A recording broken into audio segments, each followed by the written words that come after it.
नमस्कार। आज की क्लास का विषय रहेगा महर्षि पराशर, वेद व्यास, मैत्रेय और विश्वामित्र की कथाएं। ये बहुत ज्यादा इंपॉर्टेंट चैप्टर हो जाता है जो लोग वैदिक ज्योतिष की प्रॉपर शिक्षा ले रहे हैं। तो चलो विदाउट डिले अपने वीडियो को प्रारंभ करते हैं। देखिए, हमें ज्योतिष शास्त्र का ज्ञान देने वाली महान विभूति का नाम है ऋषि पराशर। हम सब बहुत अच्छे से जानते हैं कि हमें जो प्रॉपर ज्योतिष शास्त्र का ज्ञान मिल रहा है वो किसके द्वारा मिलता है? ऋषि पराशर के द्वारा। हम पराशरी विद्या भी बोलते हैं, इसीलिए पराशर ऋषि तो स्वयं कहते हैं कि हे ब्राह्मण, किससे कह रहे हैं ये हे ब्राह्मण? ऋषि मैत्रेय से कह रहे हैं। ऋषि मैत्रेय से बात चल रही है, संवाद चल रहा है ऋषि पराशर जी का। तो पराशर जी कहते हैं कि हे ब्राह्मण, ये विद्या ब्रह्मा जी से नारद जी को मिली। ब्रह्मा जी से नारद जी को। जो लोग एमसीक्यू की तैयारी कर रहे हैं वो लोग एक एक पॉइंट को बहुत ध्यान से समझे। ब्रह्मा जी से नारद जी को मिली। नारद जी से यह ज्ञान शौनक आदि ऋषियों को मिला। यानी कि नारद जी ने यह ज्ञान किसको दिया? शौनक आदि ऋषियों को दिया। उन ऋषियों से यह विद्या मुझे, यानी कि पराशर ऋषि अपने लिए कहते हैं कि उन ऋषियों से मुझे मिली और मैं तुम्हें, यानी मैत्र ऋषि को कहते हैं कि मैं तुम्हें ये शिक्षा दे रहा हूं।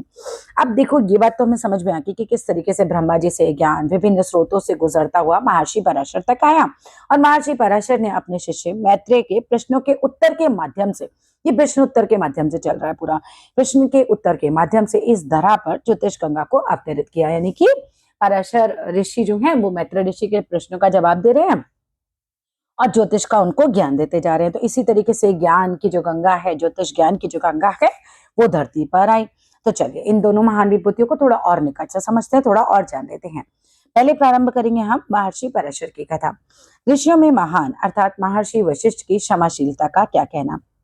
हम सभी जानते हैं कि महर्षि पराशर के जो वशिष्ठ जी हैं वो दादाजी हैं, ठीक है। तो ऋषियों में महान है महर्षि वशिष्ठ जी। ध्यान देना, बिल्कुल कहानी कहाँ से शुरू हुई है? वशिष्ठ जी से। और वशिष्ठ जी जो थे बहुत क्षमाशील थे। उनकी क्षमाशीलता का क्या कहना? उनकी पत्नी का नाम था अरुंधति। वशिष्ठ जी के 100 पुत्र भी थे, जिनमें सबसे अनुपम थे शक्ति। वशिष्ठ जी के सबसे अनुपम पुत्र कौन थे? एग्जाम में पूछा जा सकता है। उत्तर है शक्ति ऋषि। और वशिष्ठ जी की पत्नी का नाम क्या है? अरुंधति, राइट। शक्ति जी की पत्नी थी अदृश्यंती। वो भी बड़ी धर्मपरायण थी, बहुत सुशील थी, मतलब बहुत अच्छी स्त्री थी और अपने ससुर की, सास की बहुत ज्यादा अच्छे से भक्ति से, श्रद्धा से सेवा किया करती थी। कुल मिलाकर अभी हमने क्या पढ़ा? वशिष्ठ जी की पत्नी हुई अरुंधति जी। वशिष्ठ जी के 100 पुत्र थे, जिसमें सबसे अनुपम थे शक्ति ऋषि। शक्ति ऋषि की पत्नी थी अदृश्यंती। अदृश्यंती कैसी थी? बहुत धर्मपरायण थी, बहुत सुशील थी, अपने सास ससुर की खूब सेवा करती थी, भक्ति में श्रद्धा से करा करती थी ये सब कुछ। अब महर्षि वशिष्ठ के समकालीन एक अन्य ऋषि थे। समकालीन का मतलब होता है उसी टाइम पीरियड के। कौन थे वो? विश्वामित्र जी। यानी कि वशिष्ठ जी और विश्वामित्र जी दोनों सेम टाइम पीरियड के थे। वशिष्ठ और विश्वामित्र दो विपरीत धाराओं के प्रतीक थे। यानी कि वशिष्ठ जी का थॉट प्रोसेस बिल्कुल अलग था, विश्वामित्र जी के। दोनों विपरीत धाराओं के प्रतीक थे। एक और थे वशिष्ठ, जो तीनों लोकों में अपने सौम्यता और ब्रह्म ज्ञान के कारण ब्रह्म ऋषि कहलाए। यहाँ से एक छोटा सा क्वेश्चन क्या पूछा जा सकता है? भाई ब्रह्म ऋषि कौन कहलाए? तो वशिष्ठ जी। क्यों कहलाए? अपनी सौम्यता के कारण, अपने ब्रह्म ज्ञान के कारण। और दूसरी ओर थे विश्वामित्र, जो अपने तप के बल पर राज ऋषि बने। अब आप देखो, राजा ऋषि कौन बने थे? विश्वामित्र जी। क्यों बने थे? अपने तप के बल पर बने थे, अपनी तपस्या के बल पर बने थे। क्षत्रियों में श्रेष्ठ राजा गादी की संतान थे। कौन थे राजा गादी के संतान? विश्वामित्र जी। विश्वामित्र जी के बारे में आई तो ध्यान दीजिएगा कि वो अपने तप के बल पर राज ऋषि बने, राजा गादी की वो संतान थे। आगे देखते हैं, क्षत्रियों में श्रेष्ठ राजा गादी के संतान थे, इसलिए विश्वामित्र को राजश्री कहा जाता था। विश्वामित्र की कथा हम आगे पढ़ेंगे। मतलब अभी हम जो है मैत्र ऋषि की कथा को पढ़ते हैं कि मतलब ये कहानी कहाँ से शुरू होती है, ठीक है। विश्वामित्र जी की कथा, ऋषि पराशर की कथा को पढ़ेंगे, मैत्रेय भी नहीं, ऋषि पराशर जी की कथा को पढ़ेंगे, विश्वामित्र जी के आगे पढ़ेंगे। देखो, पूर्व काल में क्या हुआ? अयोध्या में एक सूर्यवंशी शासक बड़े प्रतापी थे, एक राजा थे। सूर्यवंशी क्यों कहा जाता है? सूर्य के वंश के हैं। राजा रामचंद्र भी सूर्यवंशी ही थे। तो जो सूर्य के वंश के होते हैं ना, उनको कहा जाता है सूर्यवंशी। पूर्व काल में अयोध्या के सूर्यवंशी शासक बड़े प्रतापी होते थे। उस काल में एक अत्यंत बली राजा थे, उनका नाम था त्रियारुण। एक बहुत ही बलशाली राजा थे, बली राजा थे, वो थे त्रियारुण। इनकी चंचात्र बंधन अनरण्य के नामों से भी मिलती है। यानी कि आप अलग अलग किताबों में जब पढ़ेंगे, अलग अलग ग्रंथों में पढ़ेंगे, तो आपको कहीं का नाम त्रिबंधन भी देखने के लिए मिल सकता है, अनरण्य के नाम से भी मिल सकते हैं। ये एक प्रचलित आख्यान के अनुसार इनके इकलौते पुत्र सत्यव्रत, कामी और उच्छृंग थे। इनके जो इनके ना एक ही बेटे थे। त्रियारुण जो थे वो सूर्यवंश के राजा थे, इनका एक ही बेटा था, उस बेटे का नाम था सत्यव्रत। लेकिन सत्यव्रत का ना कैरेक्टर अच्छा नहीं था, वो बहुत ही कामी था, यानी कि उसको बहुत ज्यादा इस तरह के काम वासना बहुत ज्यादा थी उसके अंदर, वो उसका करेक्टर अच्छा नहीं था। एक बार सत्यव्रत ने एक ऐसी ब्राह्मण कन्या का जबरन अपहरण कर लिया जिसका विवाह होने वाला था। अब ये तो बहुत ही बड़ा अपराध हो गया कि एक ऐसी कन्या जिसकी शादी होने वाली है, ये उसका अपहरण कर लेते हैं। इस दुष्कर्म से आहत होकर समस्त ब्राह्मण कुलों ने राजा के आगे जाकर गुहार लगाई। सारे के सारे पहुंच जाते हैं ब्राह्मण लोग, राजा के पास जाते हैं और कहते हैं कि देखो भाई, आपके पुत्र ने इतना बड़ा दुष्कर्म किया। समस्त ब्राह्मण कुलों ने राजा के आगे गुहार लगाई। राजा ने राज पुरोहित ब्रह्म ऋषि वशिष्ठ की सलाह पर, ध्यान देंगे, राज पुरोहित ब्रह्म ऋषि वशिष्ठ की सलाह पर अपने इकलौते पुत्र को देश निकाला दे दिया कि भैया इतना बड़ा अपराध किए हो, अब यहाँ से निकल जाओ। वो अपने देश से उसको निकाल देते हैं। व्यथित सत्यव्रत ने घनघोर जंगल में जाकर ऐसी कठिन तपस्या की कि पूरे राज्य में अकाल पड़ गया। ध्यान दीजिएगा, क्योंकि वो बहुत परेशान है, अब उसको राज्य से निकाल दिया गया, तो वो जाता है जंगल में और बहुत घनघोर तपस्या करता है। कौन तपस्या करता है? सत्यव्रत। किसका बेटा है? सूर्य वंश के बहुत प्रतापी राजा त्रियारुण का बेटा है। ठीक है, अब सत्यव्रत जाता है जंगल में, घनघोर तपस्या करने लगता है और इतनी कठिन तपस्या करता है कि पूरे राज्य में ही अकाल पड़ जाता है। अकाल पड़ेगा तो कुछ खाने के लिए लोगों को नहीं मिल पाता। उन दिनों विश्वामित्र भी तपस्या कर रहे थे। अब पूरे राज्य में अकाल पड़ा, विश्वामित्र भी तपस्या कर रहे हैं, इस बात को हम पकड़ के रखेंगे। और उनके परिवार के पास भी खाने के लिए कुछ नहीं था। सत्यव्रत को जब ये बात ज्ञात होती है तो उसने उनके परिवार के प्राणों की रक्षा करने के लिए, किसके? विश्वामित्र के परिवार के प्राणों की रक्षा करने के लिए भोजन उपलब्ध कराना प्रारंभ किया। एक दिन जब आखेट में, आखेट यानी कि जंगल में, एक दिन जब आखेट में उसे कुछ नहीं मिला तो वे वशिष्ठ जी की गाय नंदिनी को मारकर ले गया। वशिष्ठ जी के कहने पर ही उसको देश निकाला दिया गया था। याद रखेंगे हम ये बात। वशिष्ठ जी की गाय नंदिनी को मारकर विश्वामित्र के परिवार को इन्होंने खिला दिया। देखो, इनकी इंटेंशन खराब नहीं थी, इनकी इंटेंशन यही थी कि भाई विश्वामित्र जी का परिवार भूखा मर रहा है, तो उन्होंने उस गाय को मार दिया। नंदिनी कोई साधारण गाय नहीं थी। जब अमृत मंथन हुआ था ना, तब ये गाय निकली थी वहां से। ठीक है, तब ये समुद्र मंथन में निकली थी। अमृत मंथन नहीं, समुद्र मंथन हुआ था ना, जब अमृत निकला था, वहीं से नंदिनी गाय भी निकली थी। तो ये गाय बहुत असाधारण गाय थी। अब इसको मार दिया और बिना उनकी जानकारी के, यानी कि बिना विश्वामित्र को बताए, उनके परिवार को नंदिनी मांस का मांस जो है खिला दिया। नंदिनी गाय का मांस जो है उनके परिवार को खिला दिया। अब ऋषि वशिष्ठ को जब ये ज्ञात हुआ तो उन्होंने सत्यव्रत को चंडाल होकर जीवन व्यतीत करने का शाप दे दिया। अब किसी को भी गुस्सा आएगा, आप गाय का मांस उनको ऐसे खिला दे रहे हो, वो भी ऐसी मतलब गाय जो कि समुद्र मंथन में निकली हो, तो इन्होंने इसको श्राप दे दिया। ऋषि वशिष्ठ ने, मतलब इतना वो इनके विश्वामित्र के परिवार को खिला रहे हो, और गुस्सा किसको आया? गाय किसकी थी? वशिष्ठ जी की। श्राप किसने दिया? वशिष्ठ जी ने। ठीक है, तो वशिष्ठ जी को जब ये ज्ञात होता है कि, तो वो कहते हैं सत्यव्रत तुम्हें चंडाल होकर जीवन जीना पड़ेगा। अब इस श्राप के 3 मुख्य कारण दिए। पिता से दुर्व्यवहार, दूसरा ब्राह्मण कन्या का अपहरण, तीसरा बलात्कार है ना ब्राह्मण कन्या से, और तीसरा दिया गौ हत्या। अब देखो, इस चैप्टर में हमें अलग से नहीं बताया कि उन्होंने पिता का अपमान कब किया, लेकिन किताब में कारण दे रखा है कि इनके त्रिशंकु बनने के कारण थे ये। ठीक है, तो चंडाल बनकर अब ये ब्राह्मण जो थे वन में भटक रहे थे। तो पुत्र के बारे में जानकर अब पिता को पता चला कि भैया मेरा बेटा जो है वो चंडाल बनकर भटक रहा है। अब चंडाल बनकर वन में भटक रहे पुत्र के बारे में जानकर इनके पिता ने त्रिशंकु को बुलाकर राजगद्दी सौंप दी। उन्होंने भैया अपना, उनका दिल पिघल गया, कहना चाहिए भाई पिता का दिल है, वो पिघल गया। उन्होंने राजगद्दी उसे सौंप दिया और स्वयं वन में चले गए। त्रिशंकु का विवाह हुआ और हरिश्चंद्र नाम के पुत्र हुए। हम सब जानते हैं सत्यवादी हरिश्चंद्र के विषय में, ये त्रिशंकु के ही बेटे थे। अब इनका विवाह होता है, त्रिशंकु का विवाह होता है और हरिश्चंद्र नाम के पुत्र उनको पैदा होते हैं, जिन्होंने सत्य की रक्षा के लिए अपनी पत्नी शैव्या और पुत्र रोहिता शव सहित अत्यंत दुष्कर कष्ट सहे। मतलब हरिश्चंद्र जी ने खुद भी बहुत कष्ट सहे सत्य की रक्षा के लिए, उनकी पत्नी शैव्या ने भी बहुत कष्ट सहे, उनके पुत्र रोहिता शव ने भी बहुत कष्ट सहे। उन्हें हम आज भी सत्यवादी हरिश्चंद्र के नाम से आदर सहित याद करते हैं। त्रिशंकु की सशरीर जाने की, स्वर्ग जाने की इच्छा हुई। अब एक बार त्रिशंकु की क्या इच्छा होती है कि मुझे शरीर के साथ ही, ऐसे तो मर के जाता है ना आदमी स्वर्ग या नरक में, तो कहते नहीं, मुझे सशरीर जो है स्वर्ग जाना है।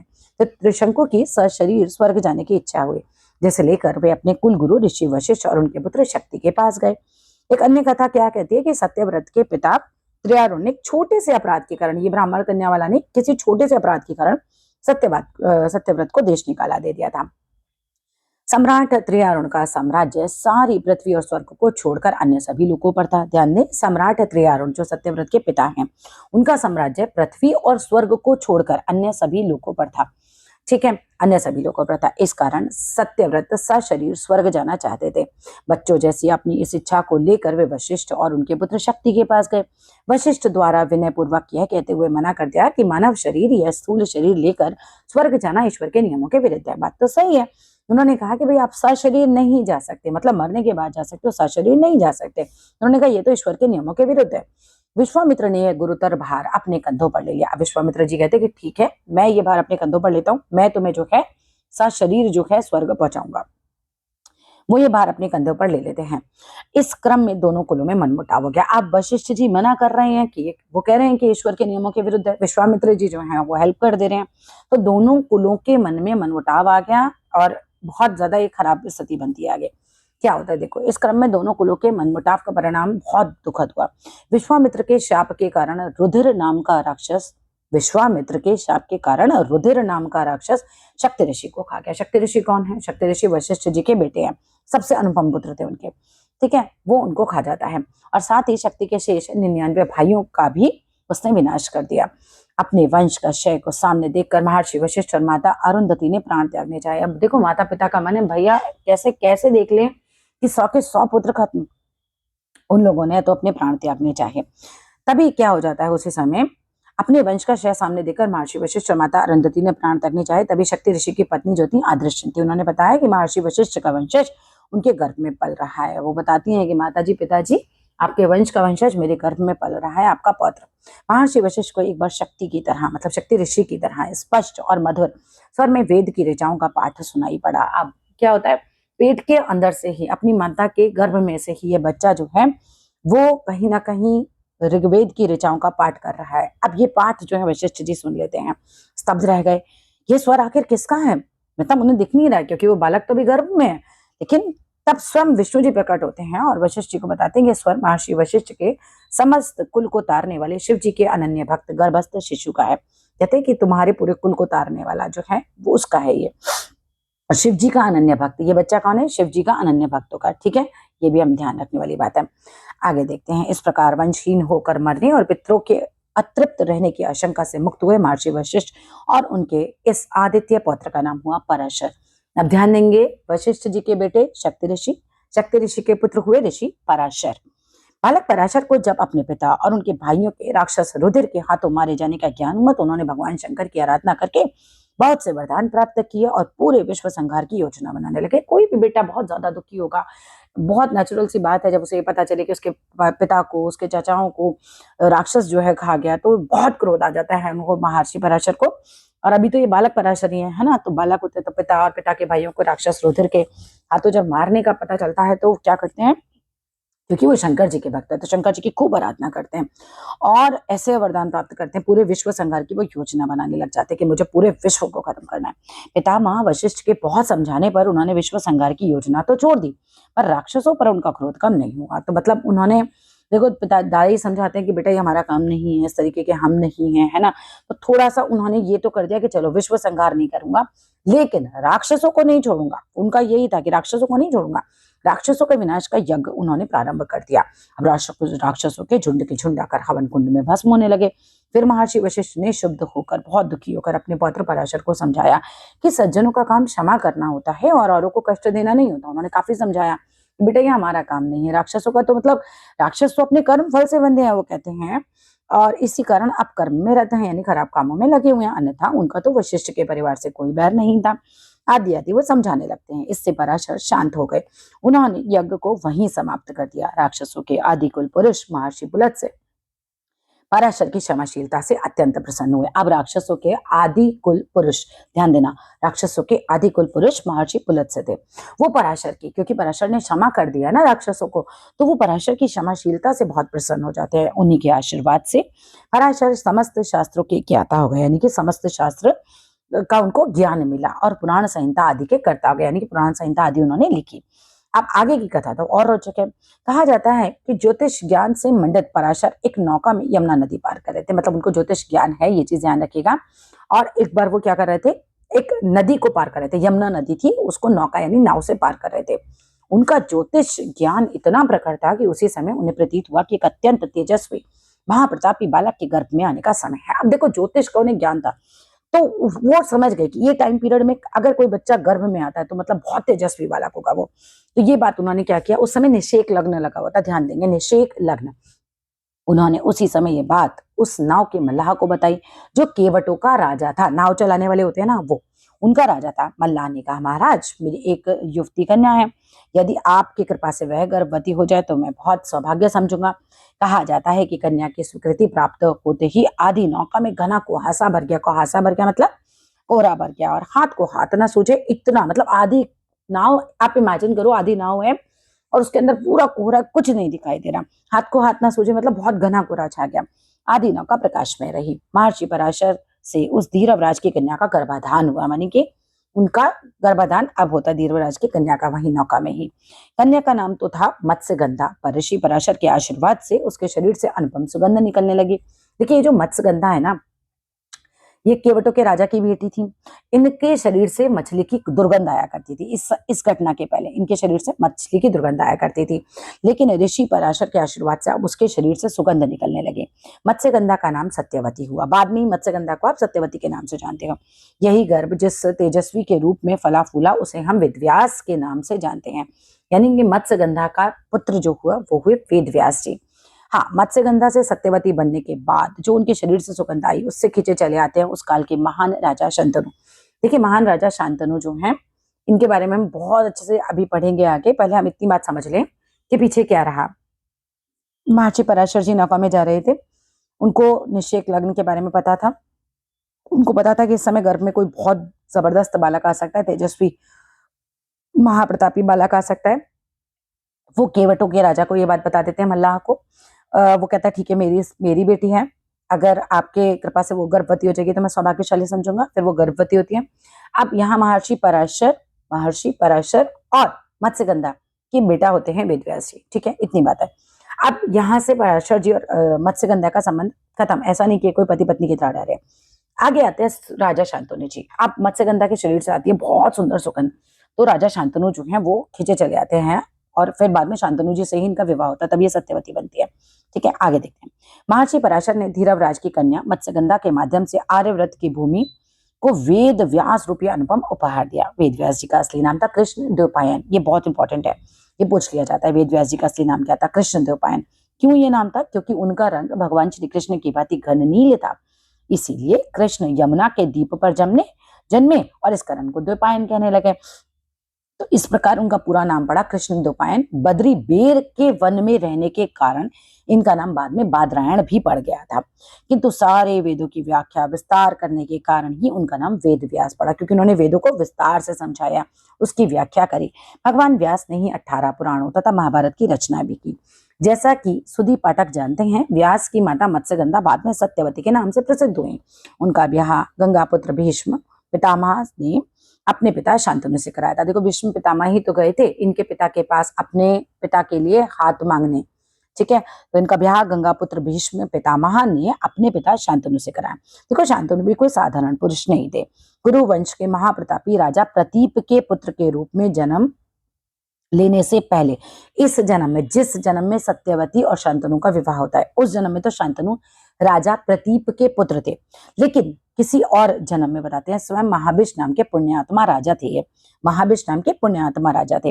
राजा प्रतीप हरिद्वार में नदी के सुनसान तट पर बैठे जाप कर रहे थे। तभी लहरों के बीच से क्या होता है, एक अत्यंत रूपवती युवती निकलकर बाहर आती है।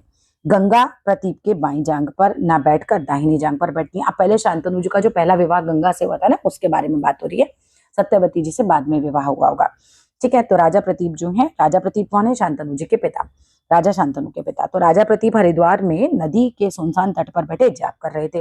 तभी लहरों के बीच से एक अत्यंत रूपवती युवती के रूप में निकलकर माता गंगा प्रतीप जी की बाईं जांग पर ना बैठकर दाहिनी जांग पर बैठी, जो बेटियां पुत्र वधु के लिए होती है।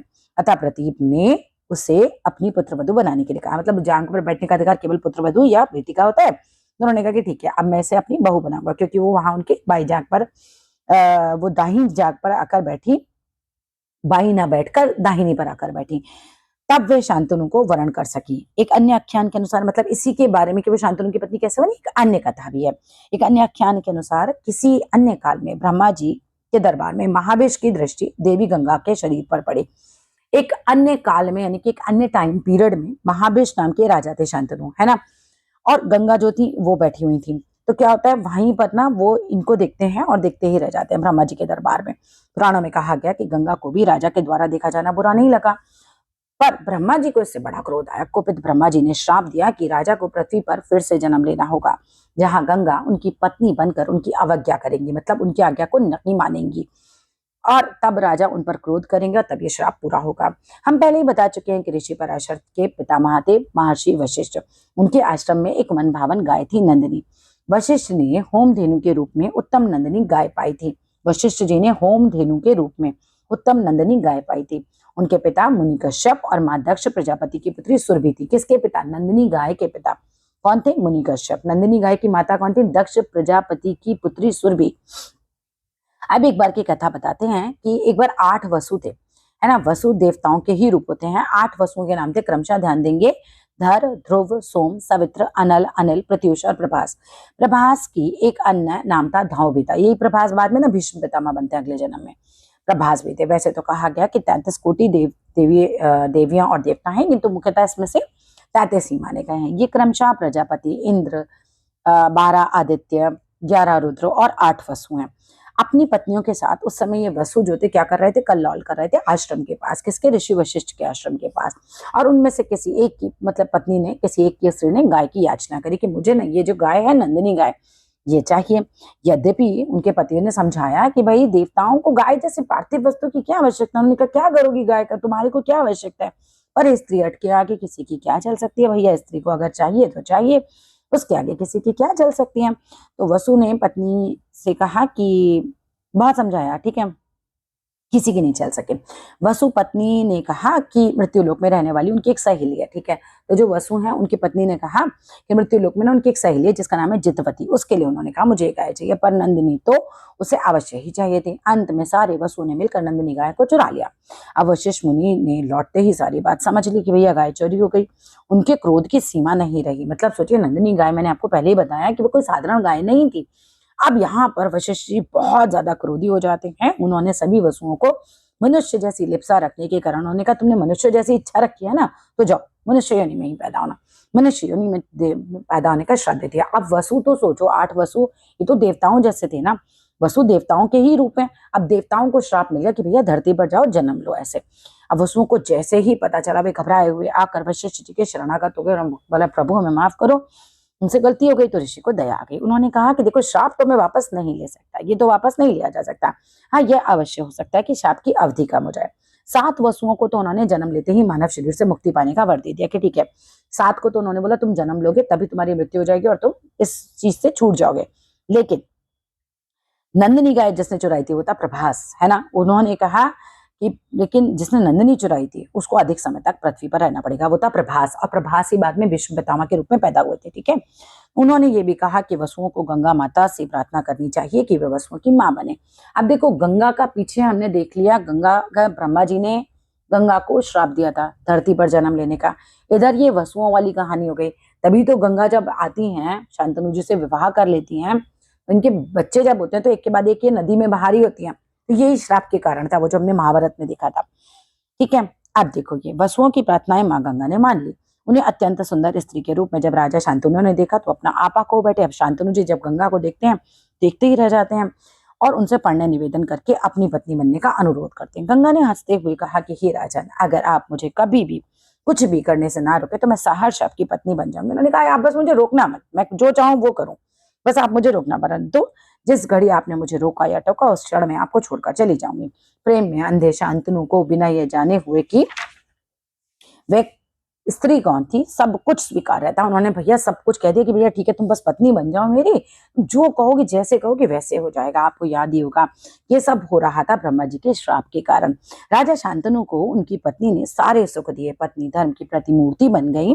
प्रतिमूर्ति बन गई मतलब एक बहुत अच्छे से उन्होंने अपने पत्नी धर्म को निभाया। और शांतनु को तो जैसे मतलब ऐसा लगा कि जीवन ही धन्य हो गया, वो बिल्कुल धन्य हो गया उन्हें पाकर। कालांतर में यानी काल के अंतर में शांतनु की पत्नी को एक एक कर धीरे धीरे कहना चाहिए, जैसे जैसे समय बीता, इनकी पत्नी को 7 पुत्र हुए। किंतु प्रसव होते ही वह नवजात बालक को उठाती और गंगा में डुबोकर मुस्कुराती हुई लौट आती। अब ये 7 पुत्रों को, क्योंकि इनको ना मुक्ति दिलानी है ना, तो इसलिए जा रही थी और उनको डुबो रही थी। राजा शांतनु हर बार पागलों की तरह छटपटाते, पर अपनी पत्नी को न रोकते न टोकते, क्योंकि उन्होंने वचन दिया था। उन्हें जैसे ही रोकने टोकने का मन होता तो उन्हें अपना वचन याद आ जाता और मन को महसूस कर रह जाते। किंतु उनके भी धैर्य का बांध उस दिन टूट गया जब उनकी पत्नी अपनी 8वीं संतान को डुबोने निकली। ध्यान देना, ब्रह्मा जी ने 7 पुत्रों को मतलब जब ये वशिष्ठ जी ने श्राप दिया था ना, उन्होंने कहा था, ब्रह्मा जी ने तो इन्हें स्त्री बन के धरती पर जन्म लेने के लिए श्राप दिया था, वशिष्ठ जी ने श्राप दिया था वसुओं को, है ना। तो 7 वसु को तो कहा था तुम तुरंत छूट जाओगे, 8वें को कहा था कि तुम्हें धरती पर रहना पड़ेगा, प्रभास थे वो। अब यहाँ पर आ जाओ, राजा शांतनु जो थे पागलों की तरह छटपटाने लगे। 8वां जो पुत्र था ना, तब जब वो डुबोने निकली तो उन्होंने भैया पूछ लिया कि क्यों ऐसा कर रही हो, आखिर गंगा को भी तो श्राप मुक्त होना था ना। राजा जो थे, राजा ने अपनी पत्नी को रोककर इस कुकृत्य का कारण पूछा। गंगा माता इसी अवसर का इंतजार कर रही थी, इसी की प्रतीक्षा कर रही थी। उन्होंने वसुओं की पूरी कहानी बताई और यह भी कहा कि वसुओं पर किए गए उपकार के कारण शांतनु निश्चय ही उच्च लोकों के भागी होंगे। मतलब आप एक तरीके से उन्होंने कहा कि आप उनके पिता बने, है ना, यही आपका बहुत एहसान है, आपकी वजह से तो वो मुक्त हो पाए, नहीं तो जन्म कैसे लेते। उन्होंने कहा कि इसी वजह से आप जो है उच्च लोकों के भागी भोगी बनेंगे। किंतु गंगा का कार्य पूरा हो चुका था। उन्होंने राजा शांतनु से कहा कि इस बच्चे को थोड़े दिनों तक मेरे पास रहने दें, उसे बड़ा करके मैं वापस ला दूंगी उपहार स्वरूप। इस बालक को महर्षि वशिष्ठ ने वेद, वेदांग और वेदांत पढ़ाए। ध्यान दीजिएगा, भीष्म पितामह बचपन में प्रभास कहलाए, पिछले जन्म में उनका नाम धौं था, ठीक है। और वो उनको किसने शिक्षा दी? महर्षि वशिष्ठ ने। वेदों की, वेदांग की, वेदांत की महर्षि वशिष्ठ ने, है ना। और परशुराम के बराबर पराक्रमी हुआ। अन्य कलाओं में इनकी तुलना में सिवाय भृगु शुक्राचार्य के, जिन्होंने इन्हें अनेक शिक्षाएं दी, कोई खड़ा नहीं हो सकता था। मतलब शुक्राचार्य जी, भृगु जो कि शुक्राचार्य का ही नाम है, उन्होंने बहुत सारी इनको शिक्षाएं दी और उनके अलावा कोई इनके आगे खड़ा नहीं हो सकता था। इतने भीष्म पितामह जो थे वो शक्तिशाली बने। गंगा ने शांतनु को सर्वगुण संपन्न बालक बनाया। प्रभास था पिछले जन्म का नाम, ठीक है, इस जन्म में देवव्रत। गंगा ने शांतनु को सर्वगुण संपन्न बालक सौंपा और देवव्रत, मतलब देवव्रत नाम था, पिछले जन्म में प्रभास नाम था, इस जन्म में बचपन में नाम था देवव्रत, बड़े होकर बना भीष्म पितामह। देवव्रत को पाकर शांतनु फूले न समाये, पर गंगा की कमी तो उन्हें खटकती रही। उन्होंने देवव्रत को युवराज घोषित कर दिया। जैसे देवव्रत मिलते बड़े प्रसन्न होते हैं, फिर अपने बेटे को युवराज घोषित कर देते हैं। प्राय 4 वर्ष के उपरांत यमुना के तट पर भ्रमण करते हुए 4 वर्ष बीत गए। अब गंगा चली गई हैं, 4 साल बीत गए हैं।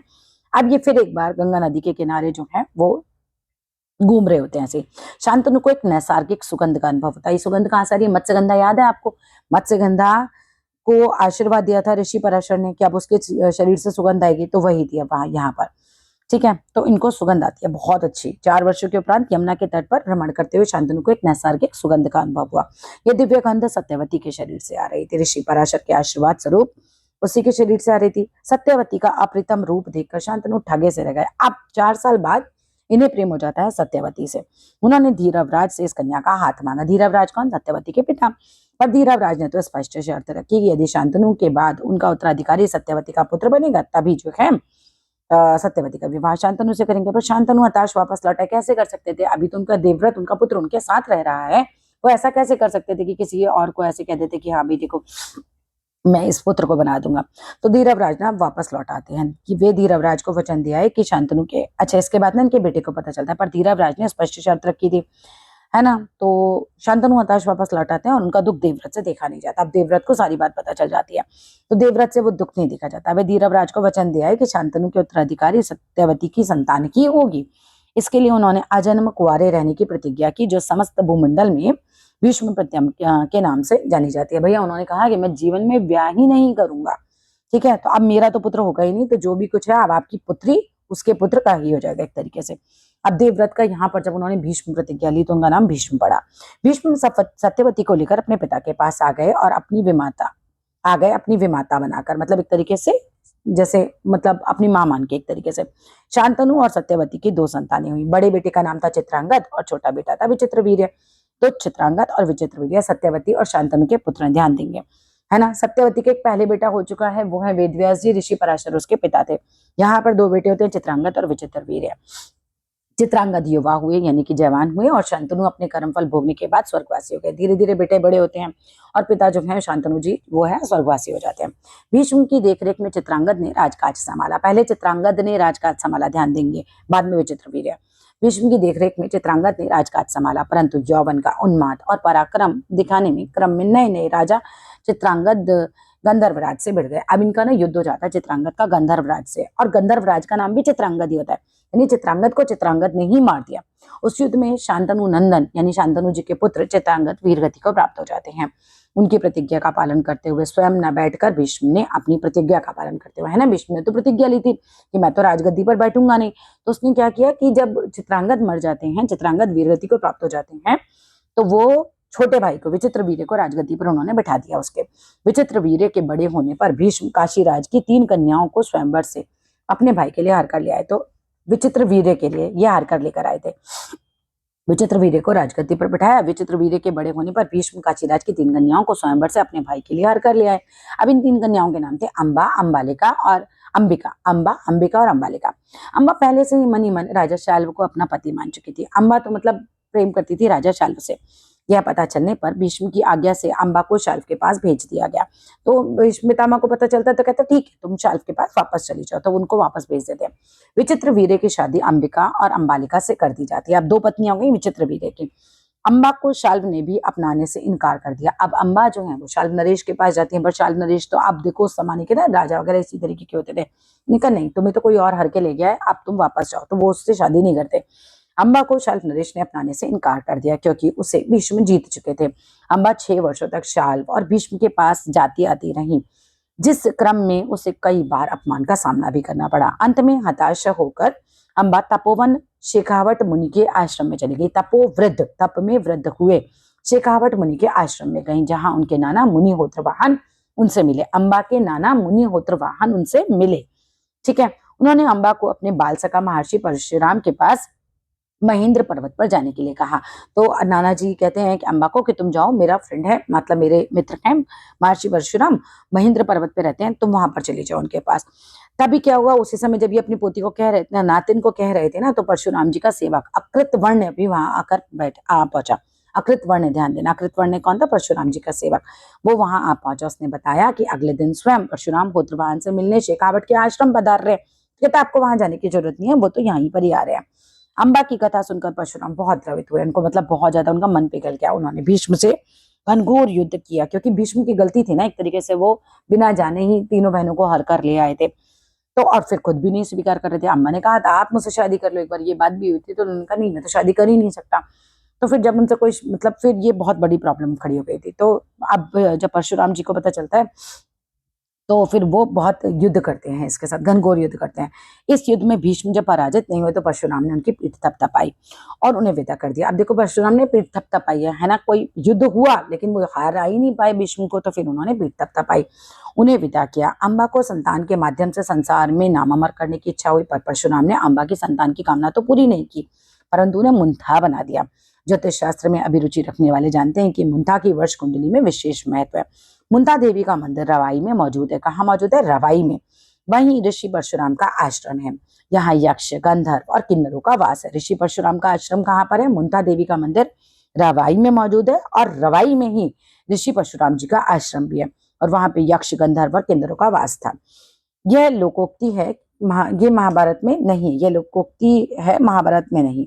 इस प्रकार से निराश अम्बा ने व्रत करके शरीर छोड़ने का निश्चय किया। अब अम्बा को कोई नहीं अपना रहा, तो अम्बा बहुत निराश हो जाती है, कहती है मेरे को अब अपना शरीर छोड़ना है।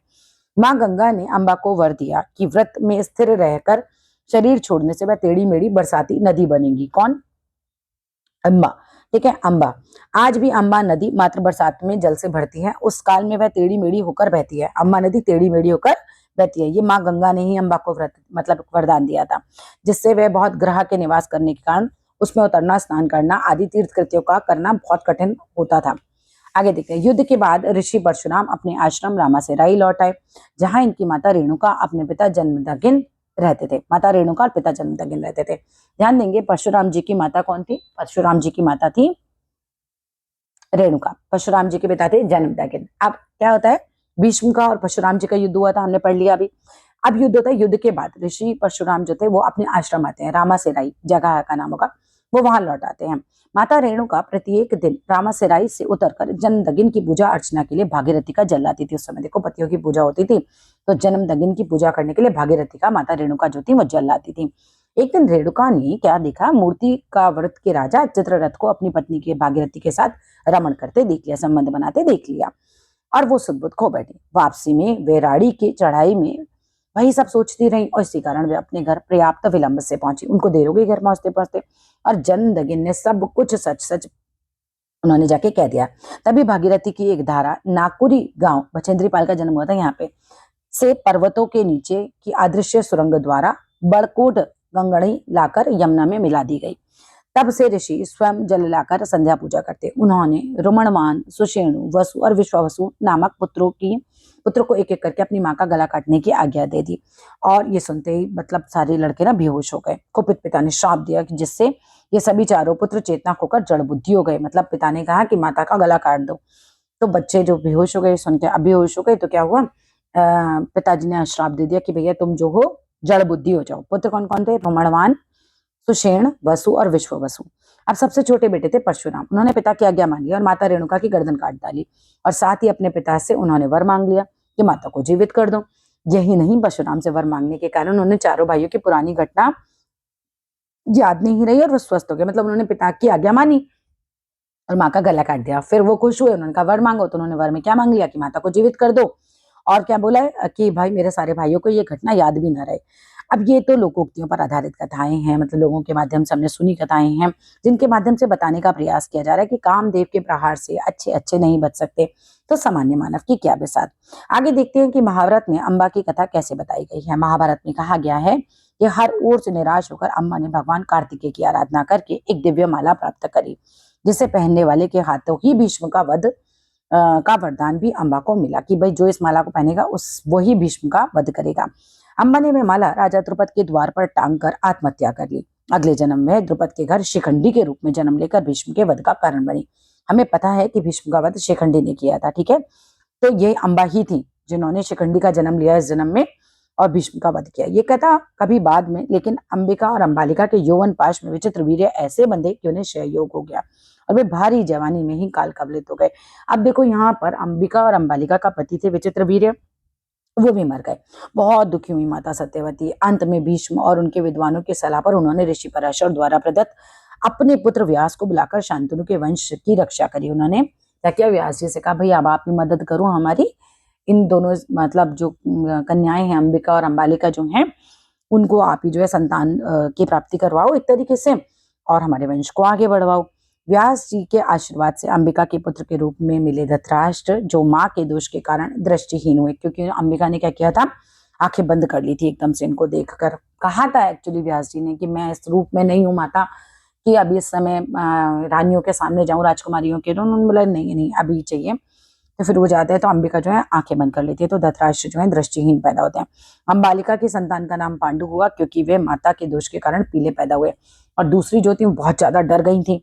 अंबालिका जो है बहुत ज्यादा डर के मारे पीली पड़ गई थी। फिर उनका जो पुत्र होते हैं वो जो है वो पांडु होते हैं और वो बीमार रहते थे। अंबिका की प्रेरणा से उनकी दासी ने व्यास जी के द्वारा ही विदुर को जन्म दिया। अब तीसरी बार दासी को भेज देती आ जाता है ना, कि दासी को कहते तू चले जा भैया, हमारे बस की तो नहीं, हम नहीं जाएंगे। और फिर दासी जाती है तो दासी को विदुर नाम का पुत्र पैदा होते हैं जो धर्मराज के अवतार थे। इस कहानी में एक बड़ी रोचक चीज है। पूर्व काल में क्या हुआ, ऋषि मांडव्य को राजा के सिपाहियों ने डाकू समझकर सूली पर चढ़ा दिया। ये कहानी बता रहे हैं कि विदुर जो है ना धर्मराज, वो धरती पर आए क्यों, इसलिए बताइए। तो एक बार क्या होता है, ऋषि मांडव्य जो होते हैं वो राजा के सिपाही जो होते हैं उसको डाकू समझकर सूली पर चढ़ा देते हैं। निष्पाप, मतलब उन्होंने कोई पाप तो किया नहीं था मांडव्य जी ने। तो निष्पाप मांडव्य द्वारा इसका कारण पूछे जाने पर धर्मराज ने कहा मांडव्य ने पुराने जन्मों में, है ना, बाल्यावस्था में ही टिड्डियों को सताया था, इसके पाप स्वरूप उन्हें इस जन्म में सूली पर चढ़ना होगा। इससे दुखी होकर मांडव्य ने धर्मराज को पृथ्वी पर जन्म लेने का श्राप दिया। मांडव्य वो तो ऋषि थे, है ना, आप किसी जन्म में बचपन में आपने टिड्डियों को मारा था ऐसा कहकर जब उसे सूली पर चढ़ा था, उसका बेटा ठीक है, उसको श्राप दे देते, कहते तुम ना धर्मराज तुम धरती पर जन्म लोगे। इसके फलस्वरूप धर्मराज जो थे विदुर बनकर जन्मे थे। इस प्रकार अगर हम देखें तो पराशर जो थे ऋषि ने पुत्र वेदव्यास ऋषि ही हुए, है ना। पराशर ऋषि के पुत्र तो वेदव्यास जी हुए, कौरवों और पांडवों के पिताओं के जनक भी वही हुए। सत्यवती के 3 पुत्र हुए ऋषि पराशर ने, उन्हें वेदव्यास मिले। शांतनु ने उन्हें 2 पुत्र दिए, चित्रांगद और विचित्रवीर्य। विचित्रवीर्य की पत्नियों के संतान दी वेदव्यास जी। विचित्रवीर्य की पत्नियों को उन्होंने संतान दी वेदव्यास जी ने, है ना, वेदव्यास जी ने संतान दी थी। उन्होंने ही महाभारत की रचना भी की। भगवान व्यास जो थे वो सभी प्राणियों के और जीवों की भाषा समझते थे। इस कारण उनका जीवन बहुआयामी हो गया था। उनके इसी ज्ञान के कारण जिस दूसरे महान चरित्र के बारे में हम जानेंगे वो है ऋषि मैत्रेय। अब देखो ऋषि मैत्रेय की कथा आ जाती है। भगवान व्यास जो थे ने एक बार एक छोटे से कीड़े को भागते हुए देखकर उससे उसकी घबराहट का कारण पूछा। कीड़े को बड़ी भारी बैलगाड़ी से कुचले जाने का भय था। कीड़ा भागा जा रहा, भागा जा रहा, भागा जा रहा है। क्यों भागा जा रहा है? क्योंकि उसको डर था कि वो बैलगाड़ी के नीचे कुचल ना जाए। व्यास जी ने कीड़े से कहा, अरे इस कीड़े की योनि में पड़े रहने से तो अच्छा है मर जाना। तो कहते तुम क्यों भाग रहे हो कीड़े की योनि में, तो हो इससे अच्छा मर जाओ। कीड़ा करुणा से भरकर बोला कि वह मरने से नहीं डरता। कीड़ा कहते मैं मरने से नहीं डरता, सिर्फ इस कारण डरता हूँ कि मरकर कहीं इस कीड़े से की योनि से भी नीचे नहीं मुझे जाना पड़ जाए। व्यास जी को दया आ जाती है। उन्होंने कहा कि तुम मत डरो, जब तक तुम्हें ब्राह्मण श्रेणी तक पहुंचा नहीं दूंगा तब तक सभी योनियों से शीघ्र ही छुटकारा दिलाता रहूंगा। यह सुनकर कीड़ा बैलगाड़ी के नीचे आकर मर गया। तो व्यास जी उसको बोल देते कि ठीक है मैं मुक्ति करा दूंगा, तू मर जा अभी, ठीक है, फिर मैं तेरे को बार बार जन्म दिलाऊंगा और ब्राह्मण योनि तक पहुंचा दूंगा। कीड़ा उनकी बात मान लेता है और मर जाता है। व्यास जी की कृपा से वह अनेक पशु पक्षियों की योनि में जन्म लेता गया और हर बार व्यास उसे उसके पूर्व जन्म का स्मरण कराते गए। मानव शरीर में भी कई योनियों में उसने जन्म लिया और फिर फाइनली वो ब्राह्मण कुल में उत्पन्न हुआ। जब यह बालक मात्र 5 वर्ष का ही था उसे भगवान व्यास ने सारस्वत मंत्र का उपदेश दिया। भगवान व्यास ने, व्यास जी ने ही उसे देखा था कीड़े के रूप में, व्यास जी ने ही उसको कहा कि तुम गाड़ी के नीचे आ जाओ, व्यास जी ने ही उसको सारस्वत मंत्र का जो है वो मंत्र दिया, एक तरीके से सारस्वत मंत्र दिया। 5 वर्ष की आयु में भगवान व्यास ने सारस्वत मंत्र का उपदेश दिया, जिस कारण इस बालक को बिना पढ़े ही सारे वेद शास्त्रों और धर्म ग्रंथों का ज्ञान हो गया। भगवान व्यास ने इसे यह भी आदेश दिया कि बालक बहुदक नामक तीर्थ में जाकर वहां तप कर रहे नंदभद्र की सारी शंकाओं को दूर करे। तो व्यास जी कहते हैं कि जाओ बहुदक नामक तीर्थ पर जाओ, वहां पर नंदभद्र नाम का एक व्यक्ति है, उसकी सारी शंकाओं को दूर करो। नंदभद्र की शंकाएं आज भी लोगों के मन में उठती हैं। नंदभद्र की जो शंकाएं थी ना वो आज भी लोगों के मन में उठती हैं, ठीक है। ये शंकाएं सनातन हैं, यानी हमेशा से हैं। इसके आधार पर कर्मफल सिद्धांत की चर्चा की जाएगी। आइए पहले नंदभद्र की शंका को समझते हैं कि क्या व्यास जी को ऐसा लगा कि क्यों इन्हें भेजा जाए, है ना, इस बालक को क्यों भेजा जाए। क्या थी नंदभद्र की शंकाएं जिस कारण बहुदक तीर्थ में साधना वो कर रहे थे। उनकी शंका थी कि पापी लोग भी सुखी क्यों देखे जाते हैं, है ना। मतलब ये शंका तो आज भी हमें लगता है कि जो लोग खराब कर रहे हैं वो लोग ज्यादा क्यों सुखी दिखते हैं। सारस्वत मंत्र से सिद्ध इस बालक ने बहुदक तीर्थ पर जाकर नंदभद्र से कहा कि पूर्व जन्म में तामस भाव से किए गए धर्म के कारण, है ना, तामस भाव से किए गए धर्म के कारण इस जन्म में पूर्व जन्म के धर्म का फल तो मिलता ही है, किंतु प्रवृत्तियां तो पापी रहती हैं। फलता वे ही पापी लोग सुखी देखे जाते हैं, परंतु तामस भाव से आपने किया है ना धर्मानुराग नहीं रहता, इसीलिए ये लोग पुण्य भोग कर अवश्य नरकवासी होते कि पहले आप अपना पुण्य भोग लो फिर बाद में नरकवासी होगे। इस बालक ने यह भी बताया कि संसार में 4 प्रकार के लोग देखे जाते हैं। पहले जो पूर्व जन्म के पुण्य भोगते हैं, ठीक है, पिछले जन्म में अपने अच्छे काम किए वो भोगा रहे हो और नए पुण्य को अर्जित कर नहीं करते, मतलब अब आप जो है अच्छे अच्छे पुण्य को अर्जित नहीं कर रहे हो, इस तरीके के लोग होते हैं। पूर्व जन्म के पुण्य भोगते हो, नए पुण्य को अर्जित नहीं करते, जिस कारण नरकगामी होते, फिर बाद में नरक चले जाते हैं। दूसरे तरीके के वे लोग होते हैं जिनका पूर्व जन्मों में अर्जित पुण्य नहीं है, इसीलिए इस जन्म में वे दुख भोगते हैं और पर अपने दुख का कारण जान लेने पर तप करके परलोक में सुख भोगते हैं। यानी कि पिछले जन्म में खराब करके आए थे इसलिए नरक भोग रहे हैं जीवन में, लेकिन अब अच्छा काम करेंगे तो फिर वो अब परलोक में सुख भोगेंगे। तीसरे प्रकार के मनुष्य सर्वश्रेष्ठ होते हैं जो पूर्व जन्म के पुण्य का फल भोगते हैं और इस जन्म में भी पुण्य अर्जित करते रहते हैं। इस प्रकार उनके लिए दोनों ही लोकों में आनंद ही आनंद होता है। एक और भी मानव की श्रेणी है जो बहुत कष्टकारी है, क्योंकि इन लोगों के जीवन में ना तो पूर्व जन्म का कोई पुण्य है, ना ही वर्तमान जीवन में कोई पुण्य अर्जित कर रहे हैं। इस प्रकार इहलोक और परलोक दोनों में ही इन्हें कष्ट होगा। अब नंदभद्र की शंका शांत हुई, किंतु बालक तो गलत कुष्ठ का रोगी था, है ना। ये बालक जो नंदभद्र की शंका को शांत करता है, ये बालक गलत कुष्ठ का रोगी होता है। गलत कुष्ठ होता है अत्यंत गंभीर कुष्ठ रोग होता है ना। तो किसी ऋणानुबंधन के कारण वह नंदभद्र के पास भेजा गया था। कुछ पुराने जन्मों का होगा जो इसको नंदभद्र के पास भेजा गया। उसने पूर्व जन्मों और भगवान व्यास की कृपा की चर्चा की। 7 दिनों तक भगवान सूर्य के मंत्र का जाप करते हुए बहुदक तीर्थ में उस बालक ने प्राण त्याग दिए। बहुदक तीर्थ में ही इस बालक को भेजा गया था, वहीं पर व्यास जी ने भेजा था, वहीं पर ये इसने नंदभद्र की शंकाओं को खत्म किया और वहीं पर 7 दिन तक सूर्य के मंत्र का जाप किया और अपने प्राण त्याग दिया। अगले जन्म में मां मित्रा और पिता कुषाणु के आंगन में यह बालक मैत्र के नाम से जन्मा। अपने जीवन के त्राणकर्ता भगवान व्यास के पिता ऋषि पराशर के श्रीमुख से विष्णु पुराण और होरा शास्त्र का इन्होंने पाठ पढ़ा था। ध्यान देना, अगले जन्म में मां मित्रा और पिता कुषाणु के आंगन में पैदा हुए थे ऋषि मैत्रेय। अपने जीवन के त्राणकर्ता भगवान व्यास के पिता थे ना ऋषि पराशर, उनके श्रीमुख से इन्होंने विष्णु पुराण और होरा शास्त्र का पाठ पढ़ा था। ऐसे महान थे महर्षि पराशर, वैसे ही आदरणीय उनके शिष्य मैत्रेय थे। पराशर हुए ऋषि वशिष्ठ के पौत्र, और वशिष्ठ की कथा विश्वामित्र की कथा के बिना अधूरी है, इसीलिए हम आपको विचित्र कथा बताते हैं विश्वामित्र की। चलो अब हम विश्वामित्र जी की कथा करेंगे। विश्वामित्र की कथा। कई बार आश्चर्य भी होता है कि महात्मा विश्वामित्र क्षत्रिय ना होकर ब्राह्मण कैसे हो गए, मतलब हमें ये मतलब वो क्षत्रिय क्यों नहीं है, वो ब्राह्मण कैसे हो गए। विश्वामित्र को महर्षि वशिष्ठ से लड़ाई की चर्चा तो हम पहले ही कर चुके हैं कि भैया इन दोनों की लड़ाई थी। आइए महाभारत में भीष्म पितामह द्वारा युधिष्ठिर को कही गई यह कथा भी हम जान लेते हैं, कथा है इनके बारे में वो भी जान लेते हैं। भीष्म पितामह बताते हैं कि भरत वंश में गाधी नाम के यशस्वी राजा हुए। भरत वंश में गाधी नाम के यशस्वी राजा हुए। उन्होंने संतान की इच्छा से वन में यज्ञ किया, जिनसे उन्हें सत्यवती नाम की अपूर्व सुंदर कन्या प्राप्त हुई। राजा गाधी की संतान हुई सत्यवती। ये सत्यवती उन सत्यवती से अलग है। भारत वंश में गाधी नाम के यशस्वी राजा हुए। उन्होंने संतान की इच्छा से वन में यज्ञ किया, जिससे उन्हें सत्यवती नाम की अपूर्व सुंदरी कन्या प्राप्त हुई। चैवन के पुत्र विख्यात तपस्वी ऋचिक मुनि ने राजा गाधी से उस कन्या का हाथ मांगा। अब चैवन के पुत्र थे ऋचिक मुनि। चैवन के पुत्र थे ऋचिक मुनि, तपस्या कर रहे थे तपस्वी ऋचिक मुनि। उन्होंने गाधी जी से इस संतान का हाथ मांगा। याद रहे कि गाधी तो क्षत्रिय कुल की शोभा थे, वहीं ऋचिक थे ब्राह्मण। ऋचिक ब्राह्मण हैं, गाधी क्षत्रिय हैं, ध्यान देंगे। याद रहे कि यहाँ गाधी तो क्षत्रिय कुल की शोभा थे, वहीं ऋचिक थे ब्राह्मण।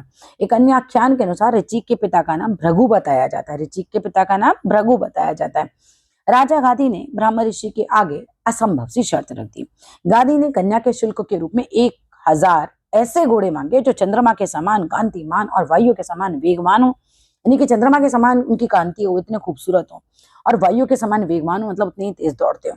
साथ ही प्रत्येक घोड़े के कान काले रंग का हो। ऋचिक मुनि ने वरुण यानी जल के देवता से यही वरदान मांगा और गंगा के किनारे उन घोड़ों का चिंतन किया। कन्नौज के पास अश्वतीर्थ नाम के स्थान पर, ध्यान देंगे, कन्नौज के पास अश्वतीर्थ नाम के स्थान पर मनचाहे 1000 घोड़े गंगा से प्रकट हो गए। अब कोई उपाय न देखकर राजा गांधी ने सत्यवती का विवाह ऋचिक मुनि से कर दिया। ऋचिक न केवल विद्वान और तपस्वी थे, अपितु वे युद्ध विद्या में भी पारंगत थे।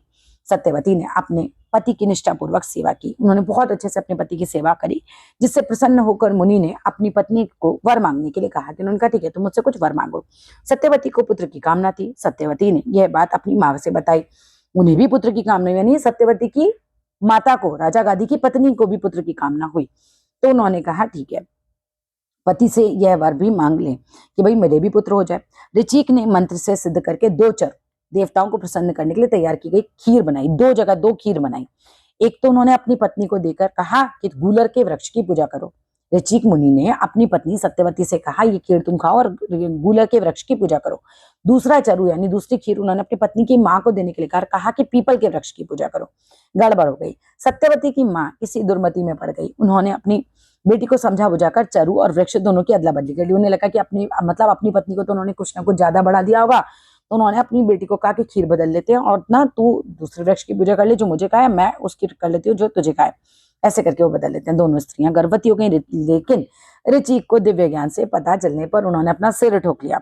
उन्होंने अपनी पत्नी से बताया कि सत्यवती की माँ के चरु में क्षत्रियोचित शक्ति डाली थी, क्योंकि वो तो क्षत्रिय खानदान की थी, तो क्षत्रियोचित शक्ति डाली थी। और सत्यवती के चरु में संपूर्ण ब्रह्म तेज भरा हुआ था, क्योंकि हम तो ब्राह्मण खानदान के हैं। अब चरु बदल जाने से सत्यवती के गर्भ में तो क्षत्रिय बालक होने की बात हुई और माता के गर्भ में ब्राह्मणों वाले गुण वाले बालक आ जाएगा। पति की बात सुनकर तो वह तो कठोर कर्म करने वाले क्षत्रिय को जन्म देंगी और माता के गर्भ से उत्तम ब्राह्मण उत्पन्न होगा। सत्यवती शोक से बेहोश हो गई। जब सत्यवती को चेत हुआ, यानी कि जब वो होश में आई, तो उन्होंने अपने पति से कृपा करने की प्रार्थना करी और मांगा कि कुछ ऐसा हो कि पुत्र कठोर क्षत्रिय ना हो, ब्राह्मण हो, और संभव हो तो उनके पुत्र का पुत्र भले ही कठोर कर्म करने वाला हो जाए। ऋचिक ऋषि ने ऐसा ही होने का वर दिया। मान गए फाइनली वो अपनी पत्नी की बात, और उन्होंने ऐसा ही वर दिया। कालांतर में गाधी की पत्नी को ब्रह्मवादी विश्वामित्र पुत्र के रूप में पैदा हुए ब्राह्मणोचित गुण वाले क्षत्रिय। हाँ, सत्यवती का क्या हुआ? सत्यवती की कोख से अपने पति के आशीर्वाद से जिस सौम्य ब्राह्मण कुमार का जन्म हुआ उसका नाम था ऋषि जन्मदगिन। भगवान के अवतारों में एक परशुराम के यशस्वी पिता जन्मदगिन सप्त ऋषियों में से एक है। परशुराम जी के पिता थे ये जन्मदगिन। सत्यवती जी के बेटे है ना जन्मदगिन हुए। जन्मदगिन के बेटे कौन हुए? परशुराम जी। ऋचिक के वरदान के फलस्वरूप उनका नाम तीनों लोकों में फैला और उनकी पत्नी रेणुका ने श्री भगवान के अवतार अत्यंत कठोर कर्म करने वाले ब्राह्मण कुमार भगवान श्री राम को जन्म दिया। श्री राम में बालकाल्य से ही असाधारण शास्त्र तेज दिख पड़ा। उन्हें महादेव जी की से इच्छा मृत्यु का वर मिला। ये परशुराम जी की बात चल रही है यहाँ पर। साथ ही एक परशु भी, परशु उनके हाथ में रहने पर कोई भी उनसे जीत नहीं सकता था। इसी परशु की सहायता से उन्होंने क्षत्रिय कुल पर 100 बार विजय प्राप्त की, इसीलिए उनका नाम परशुराम हो गया। भगवान परशुराम को भृगु का अवतार भी कहा गया है।